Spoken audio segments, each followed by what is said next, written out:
저희 두 번째 출연이시잖아요. 아, 네네네. 일단 주위에서 보신 분들이 많이 계시더라고요. FE 서울 같은 경우는 전체 직원 모두가 모여서 우와. 봤다라고 하더라고요. 바르돌라 감독은 달랐습니다. 공을 완벽하게 지배할 수 있다면 경기는 이기는 거 아니야? 범접할 수 없는 지식, 노하우, 저렇게 통찰을 갖고 있다고? 클럽 감독은 명장의 반열에 오르죠. 뛰어난 전술력과 더불어서 결국 사람, 선수에 대한 이해, 감정을 컨트롤하는 데 있어서 정말 뛰어난 지도자라 볼 수 있겠죠. 다른 회사나 이런 데서도 그렇고 많이 보셨다는 분들이 많아가지고 제가 되게 감사하고 와 막 그랬습니다. 오늘은 이 축구가 이기는 선수들도 있고 잘 나가는 선수들도 있고 성공한 선수들이 있잖아요. 반면에 안타깝게도 성공하지 못하는 선수들도 있죠. 두 선수들의 어떤 차이는 뭘까? 물론 기본적으로 이제 실력이겠지만 그걸 좀 더 안으로 들여다보면 그 둘을 갈라놓는 아주 결정적인 게 하나 있거든요. 결국 그 핵심은 자기 무기를 갖고 있느냐예요. 다른 선수하고는 대체되지 않는 그 선수만의 특징, 강점 이런 걸 갖고 있는 선수가 결국 선택받고 성공하더라 이런 이야기죠.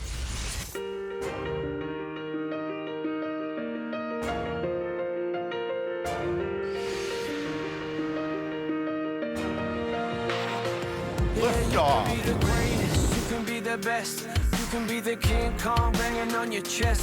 You could beat the world, you could beat the war. You could talk to God, go banging on anything you said. Standing in the Hall of Fame,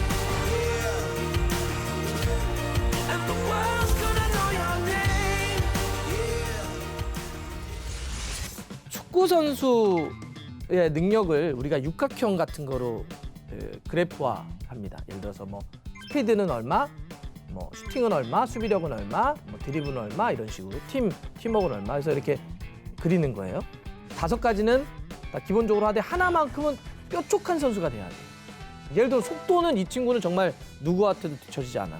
이 친구는 나머지는 다 다른 선수하고 다 비슷한데 슈팅은 와 진짜 최고야. 월드 클래스야. 이 선수는 정말 수비력이 어마어마해. 자, 여러분들이 이러면 이렇게 작은 육각형 골고루 그냥 조금씩 잘하는 선수와 골고루 잘하면서 하나를 정말 잘하는 선수 누굴 뽑겠어요? 한국 축구 역사를 놓고 봤을 때 가장 성공한 축구 선수 그러면은 누굴까요? 손흥민, 박지성, 차범근. 차범근, 박지성, 손흥민. 한국 축구의 역사 그러면서도 유럽 무대에서 한국 축구의 우수성을 알렸던 그런 이제 인물들인데 어떻게 하면 이렇게 특별하게 유럽 무대에 진출해서 유럽에서도 최고의 선수들과 싸워서 월드 클래스라고 하는 칭호를 받았냐는 거죠. 이 세 명의 공통점도 결국 확실한 자기 무기를 갖고 있었다는 거예요. 남들에게 쉽게 대체되지 않는. 그래서 그들은 최고가 되었죠. 차범근 한번 가볼까요? 차범근 선수는 일단 기본적으로 속도가 엄청나게 빨랐던 선수입니다. 그런데 유럽에 딱 독일 무대를 갔더니 부닥치니까 힘이 안 되더래요. 딱 몸싸움을 하니까 튕겨나가더래요. 몸싸움을 버텨내는 걸 끌어올리면서 그들이 쫓아오지 못하는 속도로 모든 걸 부수자 이렇게 생각을 했던 거예요. 제가 지금도 가끔씩 이렇게 모임을 하면서 식사를 하실 때가 있는데 슈아스코 이런 거 아시나요? 브라질식 꼬치 스테이크. 저도 많이 먹는 편인데 한 4접시, 5접시면 끝인데 감독님은 저한테 딱 곱하기 2배로 뭐 드세요 지금도. 근데 이게 독일 무대에서 일부러 몸을 키운 거예요. 아침부터 새끼를 스테이크 피 흘리는 막 그런 계속 막 드셨다는 거예요. 그러면서 몸집을 키워서 그들과 그 정도로 맞춰놓고 그 다음에 그들이 쫓아오지 못하는 속도로 분데스리가 최고의 1980년대를 이끌었던 거죠. 차범도 자기 확실한 무기가 있었던 거예요. 그래서 여러분들 그 차범의 사진 보면 한국 선수가 지금도 그런 피지컬을 보여준 적이 없는데 허벅지가 말도 안 되는 이만큼의 근육이 이렇게 발달해가지고 차범은 그렇게 자기 몸을 특별하게 만들었던 겁니다. 그런데다가 빨랐으니까.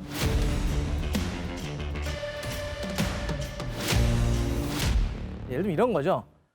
손흥민 선수가 프리미어리그에서 외국인 선수 최다골을 계속 때려 넣어야 되고요. 그다음에 챔피언스리그 나가서 우승하고 거기서 결승전에서 골 넣으면 됩니다.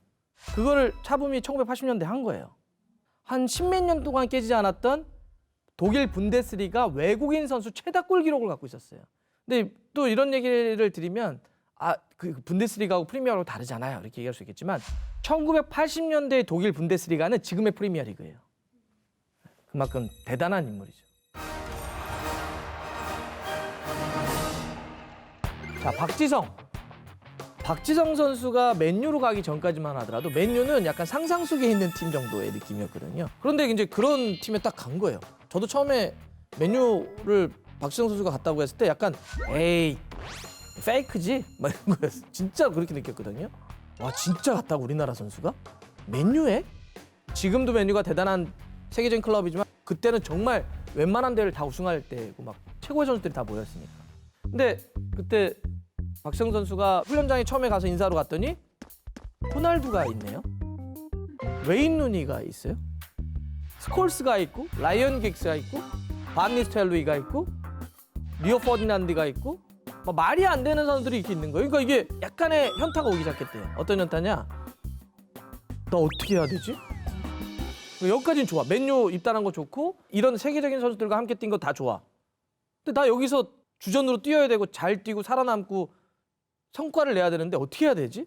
그때 박지성 선수가 어떤 생각을 했냐면요. 호날두처럼 뛸 수 있나요? 막 그렇게 막 양발로 왔다 갔다 하고 막 이런 거 할 수가 있나요?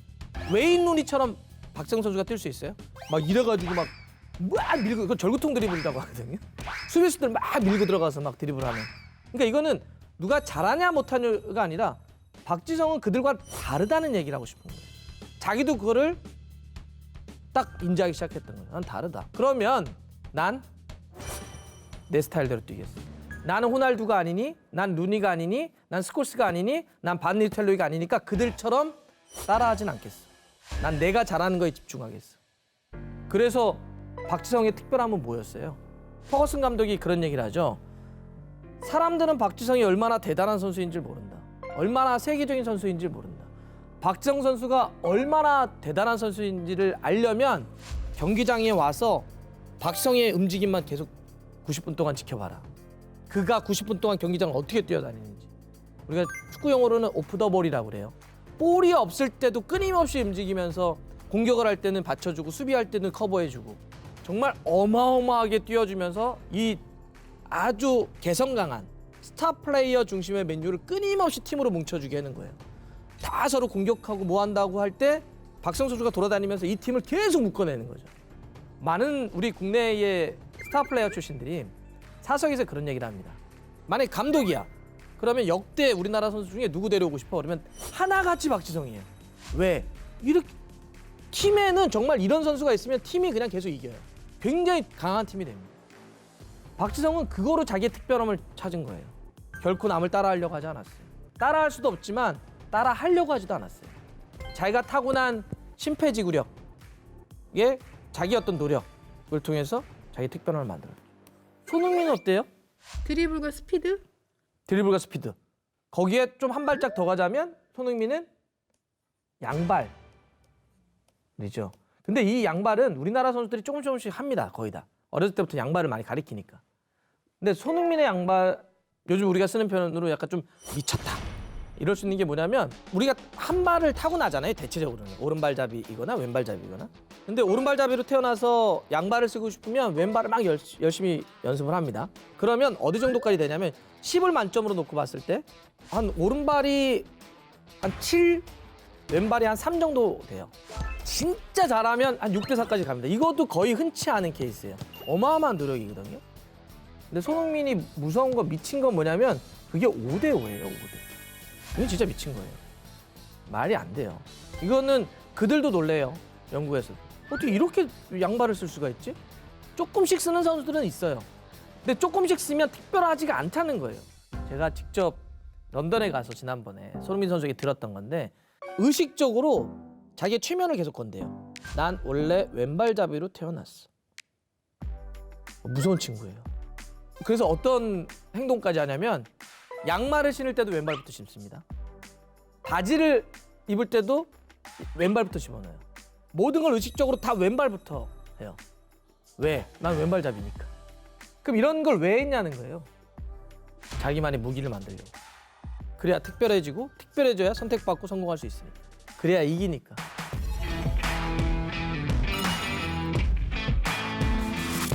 제가 이제 아무래도 뭐 방송도 나오고 축구 해설도 하고 이러다 보니까 저한테 주위에서 자기 어떤 꿈에 대해서 물어보시는 분들이 종종 계세요. 나 이거 하고 싶은데, 축구 쪽에서 이거 하고 싶은데 뭘 준비해야 되냐 구체적으로. 답해 드릴 수 있는 만큼은 좀 답해 드리려고 노력을 하는데, 근데 제가 답을 못 드리는 게 있어요. 아주 본질적인 질문을 하시는 분들이 계시거든요. 제가 이걸 정말 좋아할까요? 내가 이거 진짜 하면 잘할까? 나 모르거든요. 제가 여러분들이 뭘 잘하고 뭘 좋아하는지 어떻게 합니까? 우리는 그런 질문을 스스로 잘 안 해서 그런 것 같아요. 내가 진짜 뭘 좋아하는지 뭘 잘하는지 몰라요. 그러니까 여전히 물어보려고 하는 거예요. 나 뭐 좋아해? 나 뭘 잘해? 근데 진짜 중요한 건 그런 거잖아요. 우리는 타인과 많이 닮아 있지만 또 본질적으로는 타인과 완벽하게 똑같지는 않습니다. 다 고유하게 태어난 우리고 고유한 특징을 갖고 있는 우리입니다. 다 자기죠. 자기만의 어떤 특징들이 있어요. 자기만이 잘하는 게 있습니다. 다 있습니다. 다름이 다 존재해요. 내가 나에 대해서 그런 질문을 하지 않고 그런 걸 찾지 않은 상태에서 남을 아무리 잘 따라해서 컨트롤 C, 컨트롤 V 복제를 해도 2등밖에 안 됩니다. 저는 여러분들이 우리 차붐, 박지성, 손흥민이 그랬던 것처럼 자기가 좋아하는 것, 자기가 잘하는 걸 이젠 질문을 스스로한테 했으면 좋겠어요. 나 뭘 좋아할까? 타인한테 하지 말고요. 저 같은 사람한테 하지 마시고 본인한테 한번 물어보세요. 그럼 본인만이 알고 있거든요. 그래서 자기만의 무기를 찾아보세요. 그리고 그걸 극대화하세요. 다른 사람에게 쉽게 대체되지 않도록. 오늘의 한 줄 리뷰는요. 내가 잘하는 건 내가 제일 잘한다.